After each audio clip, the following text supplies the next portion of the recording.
So, page 184, question number 12. A 30 kilogram child, so we have a mass equal to 30.0 kilograms, on a trampoline jumps vertically into the air at an initial speed of 1.6 meters per second. So V equals 1.60 meters per second. Calculate how high, so we're looking for the height of the child at the top of the bounce. So let's start off with our conservation of energy equation. So our sum of the mechanical energies at the start equals the sum of the mechanical energies at the end. So we're starting off, possibly they've got kinetic energy plus gravitational energy beforehand, and afterwards we have kinetic energy afterwards plus gravitational potential energy afterwards. So looking at this, we have our trampoline on the ground down here. We have our child who is jumping. So at this point, their height is effectively 0, and they have a velocity of 1.60 meters per second.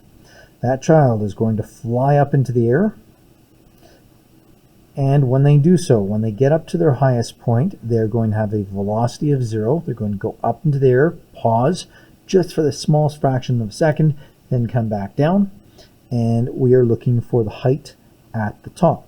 So our initial situation, we have velocity, so we have kinetic energy, and we have 0 height, which means our gravitational potential energy is equal to 0. When we take a look at the top, our velocity is equal to 0, which means at the top, our kinetic energy will effectively be 0, and we're looking for our gravitational potential energy to find our height. So we now know that the kinetic energy at the bottom equals the gravitational potential energy at the top. So we can say mv squared divided by 2 equals mgh. The mass of the child at the start, mass of the child at the top is the same, so we can cancel out the mass. And to find height, we need to divide by gravity to move it to the other side. So we get h is equal to v squared divided by 2g.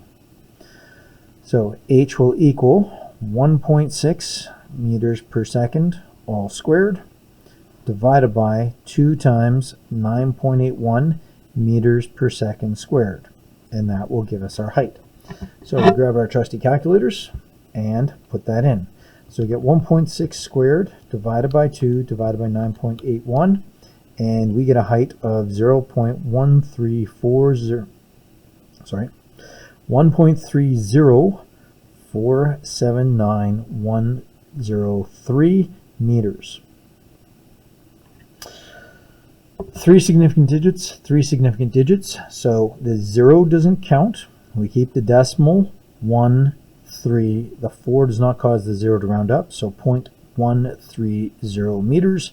And normally, to make it easier to read, we put in the 0 on the left, but that's just to make it easier to read. It does not count for significant digits.